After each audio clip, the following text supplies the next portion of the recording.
J'imagine certains Mexicains ou Colombiens qui devaient dernièrement se débattre avec leur cœur en marchant sur les trottoirs de la ville de Montréal.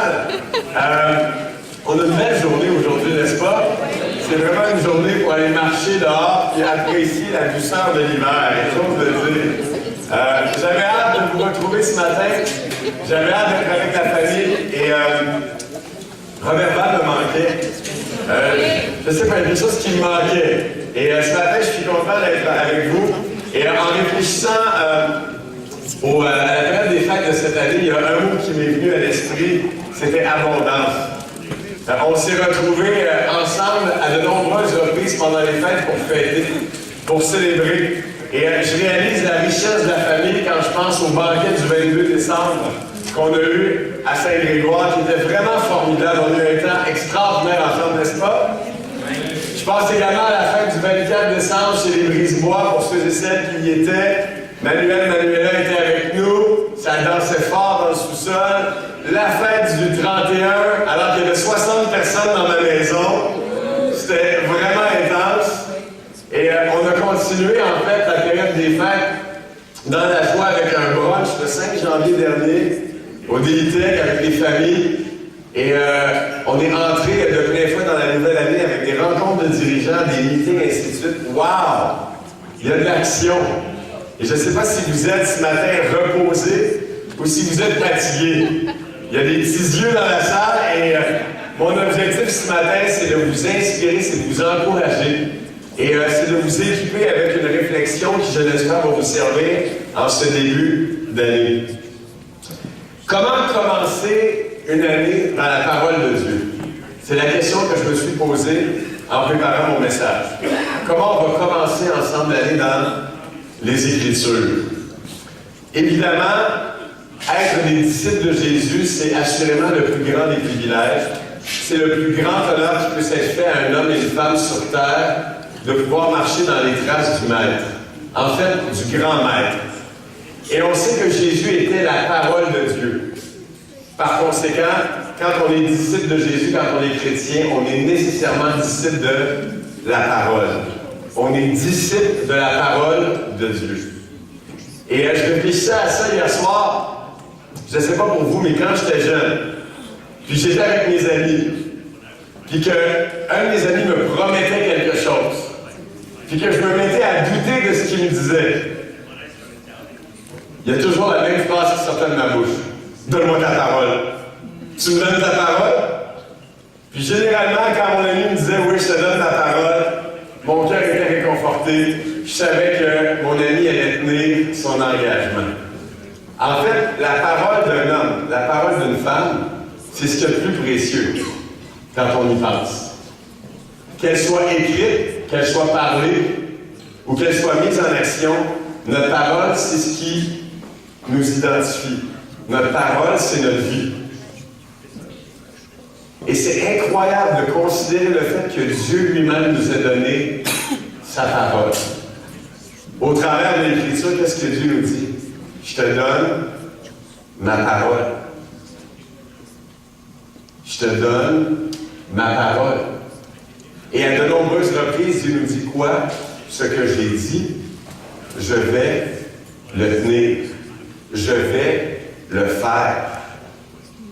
Rappelez-vous, quand vous avez commencé à étudier la Bible, et que pour la première fois, comme le disait Danny tantôt dans l'introduction, vous avez réalisé l'importance de ces enseignements-là. Rappelez-vous, vous aviez peut-être 20 ans, 25 ans, 30 ans, 35 ans, 40, 45, mais vous êtes tous venus à la même conclusion. Ce que j'ai entre les mains, c'est ce qu'il y a de plus précieux. Et vous avez donné une valeur totale, définitive à ce livre-là. Vous avez dit à Dieu, je crois en ta parole. Et non seulement ça, mais vous avez pris la décision de vous y attacher par un serment. Le jour où vous êtes fait baptiser, qu'est-ce que vous avez dit? Jésus est mon Seigneur. Autrement dit, la parole de Dieu est mon Seigneur.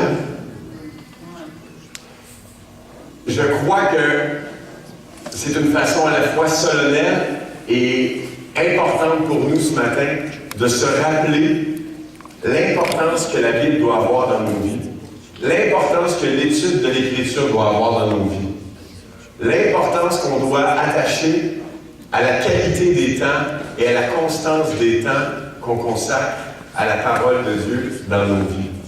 J'en ai parlé l'année passée, j'en reparle encore ce matin parce que je pense qu'il n'y a rien de mieux pour commencer l'année de se laisser toucher et inspirer par l'Écriture. Regardez avec moi en 1 Pierre chapitre 1.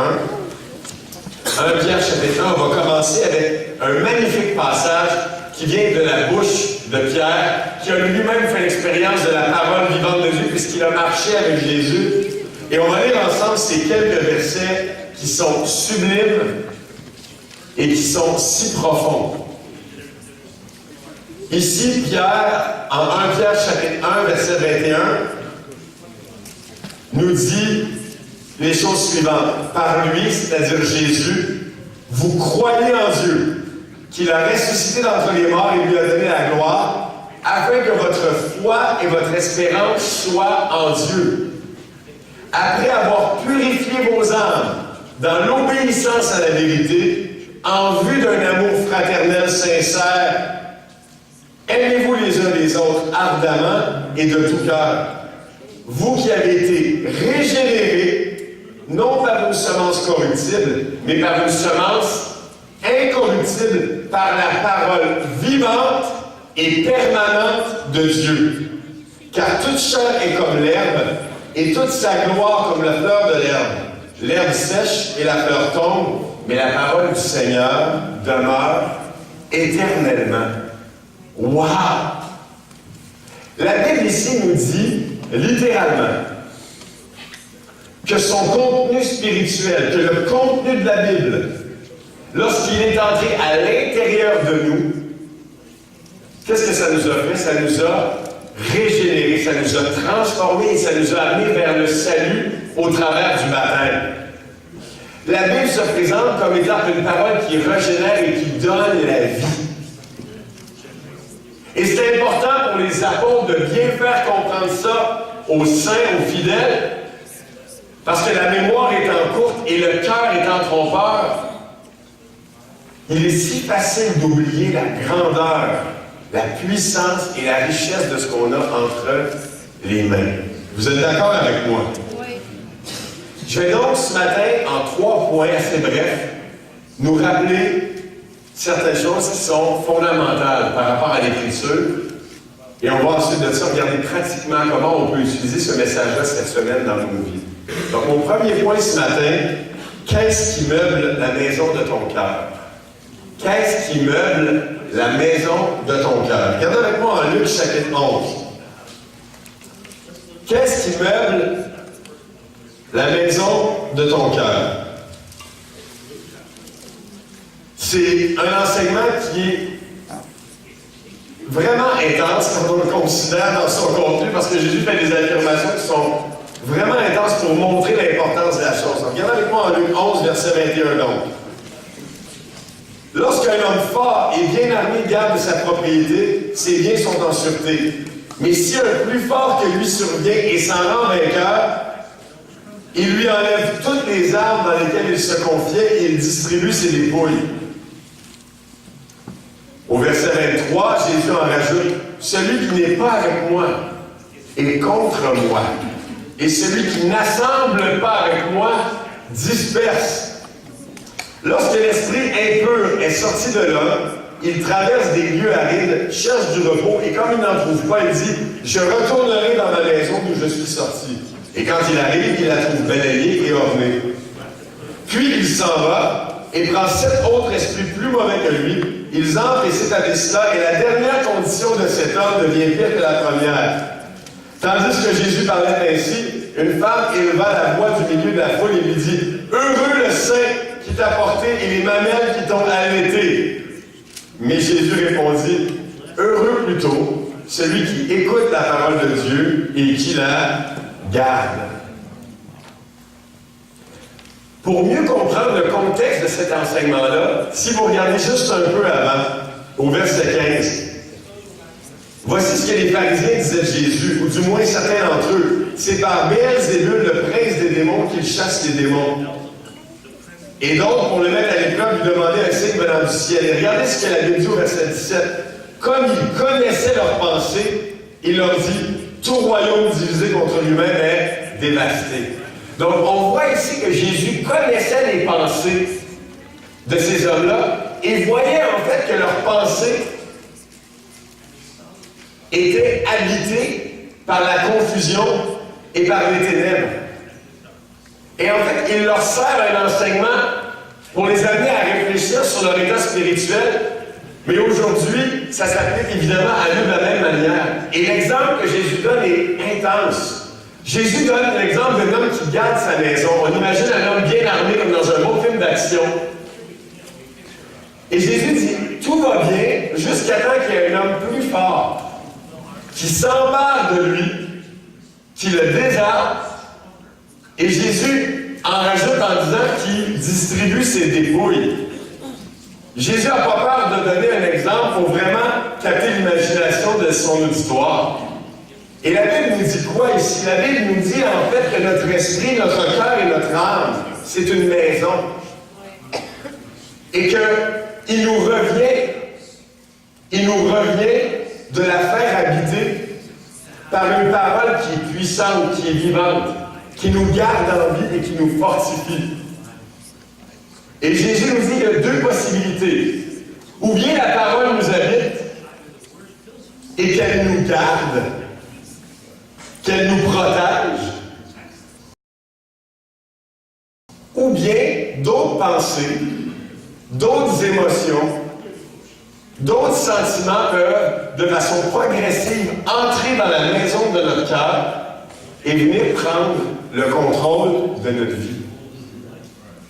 Donc, la Bible, au travers de ce passage-là, nous pose la question, qu'est-ce qui habite la maison de ton cœur? Et c'est la raison pour laquelle, très tôt dans notre vie chrétienne, nos formateurs spirituels, les gens qui ont étudié la Bible avec nous, nous ont dit, voici l'importance de faire un temps de méditation le matin.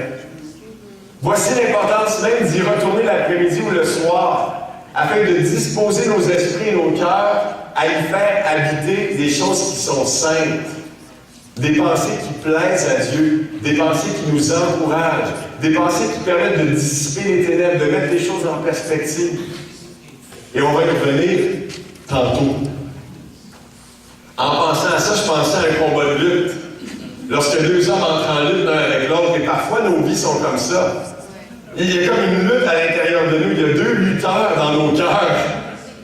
Et c'est la parole de Dieu versus tout le reste, versus le monde. Et si on n'est pas profondément équipé et protégé par la parole, c'est juste une question de temps avant que notre maison soit menacée. Qu'est-ce qui meuble la maison de ton cœur? Qu'est-ce qui t'habite? Est-ce que tu es bien armé et équipé à faire face à l'intrus? Et non seulement ça, mais équipé pour bien vivre ta vie chrétienne. La question est importante. Mon deuxième point, Jésus, la parole faite chair. On connaît tous l'apôtre Jean, et Jean a présenté Jésus d'une façon vraiment unique. À la fin du 1er siècle, Jean va présenter Jésus comme étant la parole faite chair. Qu'est-ce que ça veut dire, ça, la parole faite chair? Je vous pose la question ce matin. Vous qui êtes réveillés, là, vous êtes sur le piton. Qu'est-ce que ça veut dire, la parole faite chair? Quelqu'un a un élément de réponse? Oui, Sonia est de retour de la Colombie, elle est pleine d'esprit, pleine de vie. Oui. Puis si Jésus est la parole faite chair, qu'est-ce que ça veut dire? Qu'est-ce que ça veut dire Jésus est la parole faite chair? Je veux faire parler des gens qui ne parlent pas souvent, là. Ceux qui sont en arrière, qui sont silencieux et qui se disent dans mon esprit, pose-moi pas la question, Justin. Freddy, lève-toi. On veut t'entendre. Jésus, c'est la parole de Dieu, donc la promesse de Jésus, c'est de Dieu qui a été faite humaine chair. OK. Effectivement, c'est la promesse de Dieu qui était dans le corps d'un homme. On est d'accord avec ça. Oui, Kate. C'est Jésus le modèle de comment on devrait vivre la parole. Effectivement, Jésus est le modèle intégral, vivant, en chair et en os, de ce que Dieu est et de la manière dont on devrait vivre notre vie. C'est la raison pour laquelle... Tiens, on va prendre un exemple. Ah, puis Kéla est là encore. Kéla, toi, Kéla. C'est la raison pour laquelle, si vous lisez 1 Jean, chapitre 1, versets 1 et 2, en 1 Jean, chapitre 1, versets 1 et 2, Jean, on dirait qu'il est sur le bout de son siège, puis qu'il y a des fourmis dans les jambes tellement qu'il est excité. Il dit, la parole de Dieu, on l'a vu, on l'a touché, on l'a entendu. Et Jean, poussé par l'Esprit, était complètement sidéré par le fait qu'il avait eu la chance de même mettre son manteau sur Dieu. Pensez à ça, j'aime ça, hein? Merci, Taylor. On oublie ça, on oublie que la parole de Dieu, c'est très cher. C'est-à-dire, le principe qui a créé l'univers, c'est très cher. Il est venu parmi nous. Et la preuve incontestable de ça, on la retrouve partout dans le Nouveau Testament. Regardez avec moi, c'est vraiment intéressant, Luc 2, versets 46 et 47. Luc 2, versets 46 et 47.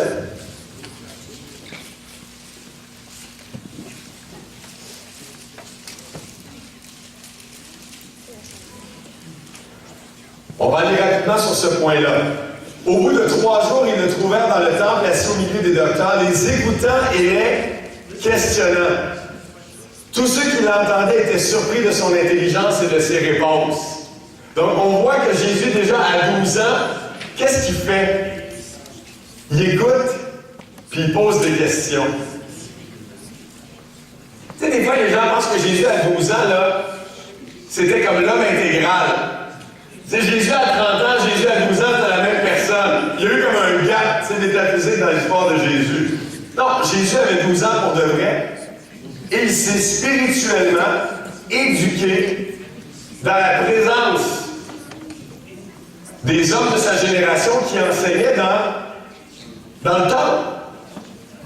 Donc Jésus s'est exposé, posait des questions et, évidemment, était en dialogue constant avec la parole de Dieu. À 12 ans, c'est un exemple incroyable pour les ados, n'est-ce pas? N'est-ce pas? Essaie d'imaginer Jésus assis là, à côté de toi. Il n'y aurait pas un visage vert qui brille dans la noirceur. Il ne serait pas physiquement différent. Il serait exactement comme toi. En fait, tu ne pourrais pas reconnaître la différence. Mis à part le fait qu'il ressemblerait plus à Ésaïe qu'à Nina. Mais ce qui différenciait Jésus, c'était quoi?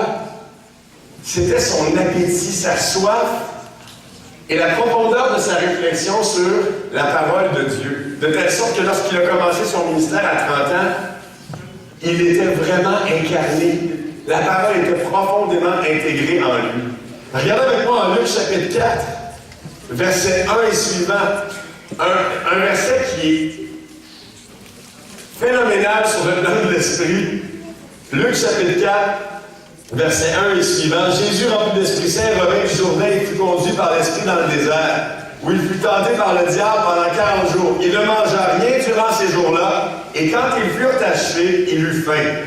Alors le diable lui dit, « Si tu es fils de Dieu, dis à cette pierre de devenir du pain. » Et Jésus lui répondit, « Il est écrit, l'homme ne vivra pas de pain seulement. » Et une autre version ajoute, « Mais de toute parole qui sort de la bouche de Dieu. »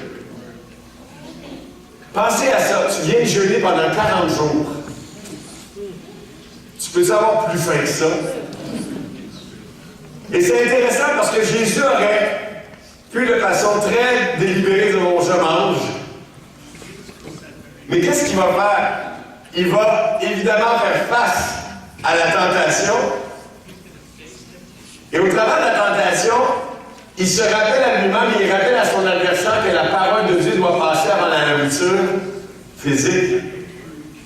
Et c'est pas qu'il n'avait pas faim, c'est pas qu'il ne reconnaissait pas l'importance de manger. Sauf qu'après 40 jours de jeûne, Jésus est en mesure de dire que la parole de Dieu passe avant toute chose. Et c'est vraiment beau parce que Jésus va se faire nourrir par Dieu lui-même. C'est-à-dire que Dieu va prendre soin de lui. Et je trouve quelque chose dans ça qui est sublime, qui est magnifique pour nos vies. Quand on met la parole de Dieu en premier, qu'on la mange et qu'on la met en pratique, Dieu s'occupe du reste. Et on le voit très bien faire. Le contraire est aussi vrai. Lorsque la parole n'habite pas nos cœurs, on ne voit pas Dieu agir. Et on devient ignorant. On perd de vue la gloire de la parole et l'importance de la parole pour nos vies. Mon troisième point. Une des disciplines spirituelles qu'on m'a enseignées quand j'étais jeune disciple, c'est une discipline qui est à la fois simple, puis qui peut être exigeante, et qui va avec justement notre marche avec Dieu. Et cette discipline-là, c'est la mémorisation des Écritures. La mémorisation. Qu'est-ce que ça veut dire mémoriser? Ça veut dire faire entrer à l'intérieur de nous, et pas seulement faire entrer à l'intérieur de nous, mais faire rester à l'intérieur de nous la parole de Dieu. Vous êtes avec moi? Alors ce matin, on va faire un exercice ensemble. Je vais demander à quelques frères ou sœurs de m'aider avec ça. On va passer une feuille par couple ou par célibataire, campus, teens, mais une feuille par couple, s'il vous plaît. Et je vais en regarder une, Charles, ça va m'aider. Merci.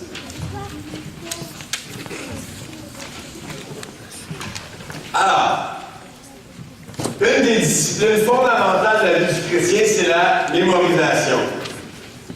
On va vous passer une feuille dans quelques instants. Je vous demande de ne pas la lire tout de suite. Mais on va la regarder ensemble. Donc, tout le monde devrait en avoir une dans quelques instants. Si vous n'en avez pas une, vous pouvez suivre avec la personne à votre droite ou à votre gauche.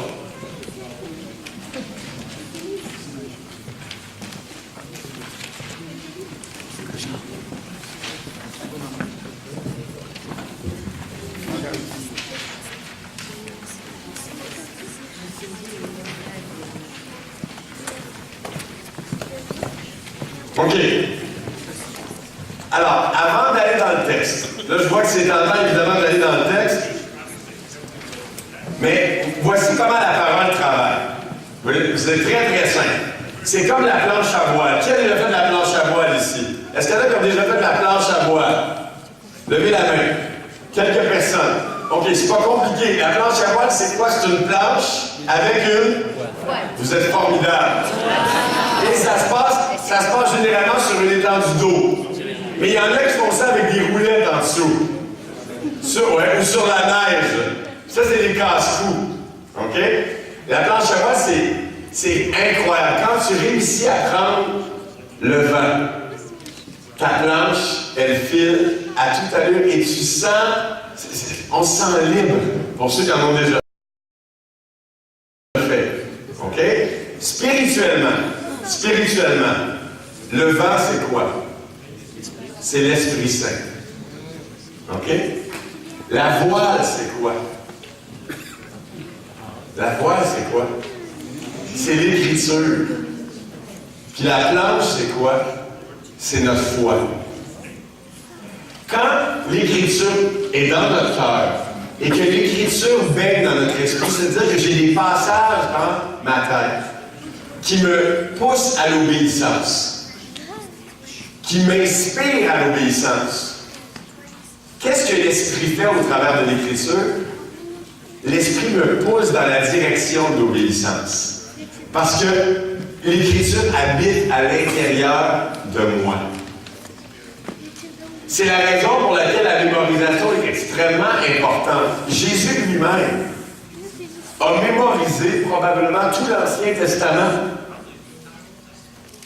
Vous êtes d'accord avec moi? Jésus avait une mémoire, on le voit dans le Nouveau Testament. Souvent, Jésus citait les Écritures, comme on le voit en Luc chapitre 4, et on voit que ça provenait en fait d'une mémorisation personnelle des Écritures. Et non seulement Jésus, mais tous les apôtres. Et ce n'était pas nécessairement des intellectuels qui avaient étudié en théologie, on le sait, à part Paul et quelques autres en général. C'était des hommes et des femmes qui n'étaient pas super scolarisés. Mais ils avaient compris une chose, c'est que la parole doit constamment vivre à l'intérieur de moi pour que cette parole-là puisse m'aider à faire face aux différentes situations de la vie. Je m'en vais au travail, mon patron n'est pas content, je suis fatigué. Quelle parole devrait venir dans ton esprit? Allons-y, c'est parti. Hein? Garde ton cœur, mon frère, garde ton cœur. Ou une autre parole, regardez-moi sur la feuille. Oui. Ce que vous faites en parole ou en geste, faites-le au nom du Seigneur Jésus. Oui, tout ce que je vais faire aujourd'hui, je vais le faire pour Jésus. Parce que c'est pas mon boss, là. Non. C'est dur ce matin. Une autre parole, oui. 1 Corinthiens 10, 13 dit que Dieu ne nous soumet pas à la tentation plus grande qu'on est capable de... Effectivement. L'amour est patient. Patience, là, c'est dans ton esprit. Là, ça te fait faire un sourire à ton boss alors que normalement, tu as envie de faire une grimace. Vous êtes d'accord avec moi? Et c'est un exemple de situation. Tu rentres à la maison, tu es fatigué. Ton mari, ton conjoint, lève le ton contre toi de façon complètement subite et inattendue. Arrière de moi, Satan!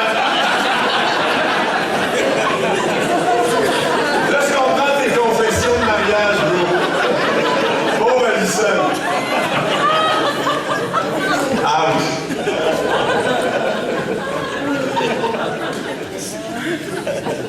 Il y a juste toi qui pouvais sortir ça pour la liberté. Incroyable! Oui, ayez en vous le même sentiment que Jésus. L'amour pardonne tout. Soyez toujours joyeux, Philippiens 4. Effectivement, ou 1 Thessaloniciens. Oui. Que le cœur ne se trouble point. Ah, que votre cœur ne se trouble pas. Confiez-vous à l'Éternel. Hein? Confiez-vous à l'Éternel. Oui, confiance. Tu sais, ton conjoint, ça va pas, là. Tout de suite, tu montes vers Dieu, dis sois avec moi, force-moi, donne-moi la paix pour que je puisse honorer ma femme, que je puisse honorer mon mari. J'ai choisi pour nous ce matin 7 versets. 7 versets. Je les ai pris de façon délibérée. Danny et moi, on a parlé de ça cette semaine, puis on a eu du plaisir juste à réfléchir au livre des Proverbes ensemble. Le premier, qui est extrêmement important, garde ton cœur plus que toute autre chose, car de lui jaillissent les sources de la vie. Quand ton cœur est tourmenté, quand ton cœur a de la difficulté à faire face aux épreuves, et que tu sens que tu pourrais dire ou faire quelque chose de stupide, garde ton cœur. Combien de fois je me dis ça? Garde ton cœur, Justin. Garde-le. Ça revient constamment. Pourquoi? Parce que je l'ai intégré. C'est un de mes passages favoris. Proverbe 4, 23. Ensuite, tes enfants. Guide le jeune garçon sur le chemin à suivre. Même quand il sera vieux, il ne s'en écartera pas. Les parents, on devrait avoir ça dans notre esprit. De quelle manière? De manière à ce que de semaine en semaine, on soit délibéré dans l'entraînement de nos enfants. Que dans nos plans de préparation de la semaine, dans nos temps de planification, on puisse réfléchir. Où est-ce que je m'en vais avec Lévi et Caleb cette semaine? Autrement dit, oui, je dois de façon délibérée entraîner mes enfants. Est-ce qu'on va avoir des bons temps dans la parole avec les enfants cette semaine? Est-ce qu'on va chanter ensemble? Est-ce qu'on va avoir des soupers familiaux qui vont nous permettre d'être ouverts, de parler? Guide le jeune garçon sur le chemin à suivre, même quand il sera vu, il ne s'en écartera pas.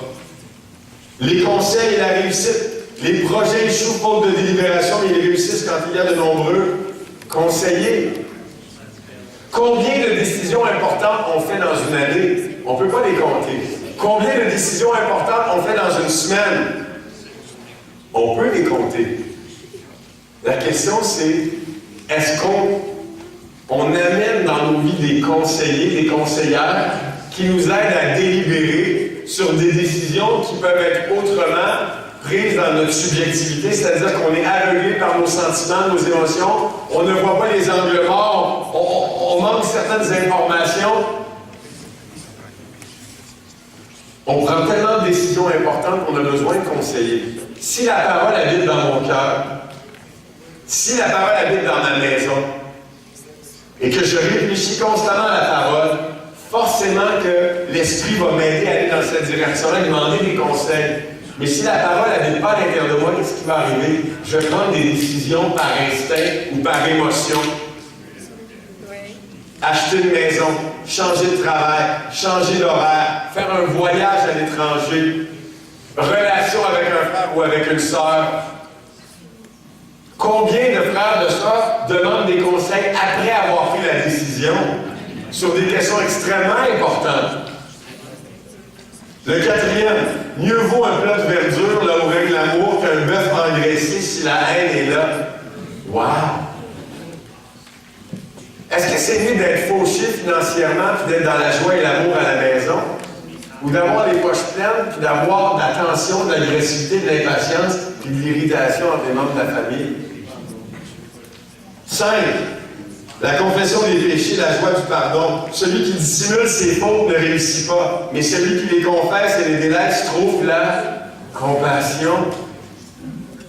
Est-ce que je suis rapide à amener mes fautes à la lumière, à les confesser à des frères, à des sœurs dans ma vie qui peuvent prier pour moi, qui peuvent m'épauler, me supporter dans ma marche avec Dieu? Le cas échéant, si je le fais, je trouve compassion auprès de Dieu. Je trouve réconfort. 6. Les blessures de l'ennemi sont dignes de confiance. Les baisers de l'ennemi sont trompeurs. C'est un des plus beaux cadeaux que Dieu nous fait dans l'Église d'avoir des frères qui nous disent la vérité, qui nous parlent directement. Quand on est à côté de la traque, on se le fait dire. La Bible enseigne que tu es béni si tu as des frères et des sœurs dans ta vie qui te font parfois mal en te disant la vérité. Mieux vaut effectivement la blessure de l'ennemi que le baiser trompeur, qui vient nous réconforter dans notre péché, par exemple, mais qui nous empêche de voir la lumière et de vraiment vivre la liberté que Jésus promet.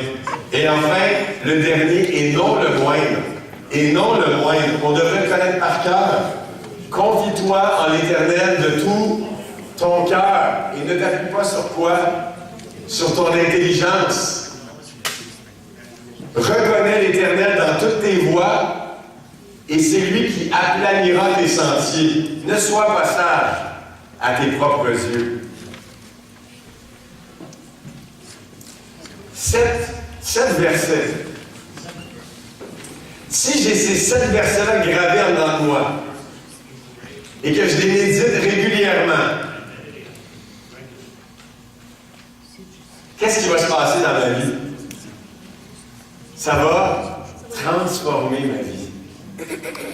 L'Esprit Saint va pousser la voile de la parole dans mon cœur et je vais pouvoir surfer sur les vagues de la mer parfois difficile de notre existence. Vous êtes d'accord avec moi? On rencontre tous des défis. Et on a besoin d'être des étudiants de la parole. Pour les familles, ça, je pense pas que c'est la bonne heure. Quelle heure est-il? Parce que ça, c'est pas la bonne heure. Hein? OK, on va terminer là-dessus. Pour les familles, et ceux et celles qui ont des responsabilités, c'est pas compliqué. Par exemple, lors du repas du dimanche, comme famille, on choisit un verset dans l'Écriture. Et toute la semaine, ce verset-là est dans notre esprit. On en parle à l'occasion, on essaie de le mémoriser avec les enfants, on l'écrit sur le frigo, ou on le met dans la chambre des enfants. Ma femme et moi, on a fait des cœurs en carton, puis on fait descendre une corde de couleur après le cœur, pour que les enfants puissent avoir le cœur devant les yeux. Puis sur le cœur, c'est écrit joie, patience, douceur. C'est bon pour les enfants, mais c'est bon pour les parents. Et on doit, en tant qu'hommes et femmes spirituels, trouver des moyens simples et réalistes pour pouvoir constamment être dans ce réflexe spirituel de mémoriser les Écritures et de s'en faire un délice. C'est ce que la Bible enseigne, fait de l'Éternel tes délices. Il te donnera ce que ton cœur désire. On doit absolument, pour pouvoir maturer et grandir, devenir des étudiants qui mémorisent la parole, qui mémorisent les Écritures. Et voyez la différence dans vos vies. Quand je suis devenu disciple, je n'étais pas social, j'étais social en général, mais je choisissais mes moments, j'avais de la difficulté à vivre l'intimité avec l'autre. J'étais rebelle dans mon cœur, distant et très colérique. Et je peux vous dire une chose, après mon baptême, ça a été un grand défi pour moi de devenir tendre et d'avoir de l'amour pour les gens. Oui, j'étais expressif, mais je n'avais pas d'amour pour les gens. Et il a vraiment fallu que je mémorise les Écritures constamment pour pouvoir les utiliser constamment pour faire face à mes propres démons, à mes propres résistances intérieures. Donc, Dieu peut prendre un homme comme moi, endurci, profondément marqué par des années et des années de péché, et grâce à son Esprit Saint et le travail de l'Écriture dans mon cœur, me transformer. Et c'est ce qu'il veut faire dans nos vies encore et encore en vue d'une sanctification qui va nous amener véritablement à la liberté. Amen. Je vous souhaite de passer une excellente semaine, un excellent début d'année et pour quelques versets gratuits à mémoriser, embrassons la vie ensemble en 2014. Amen.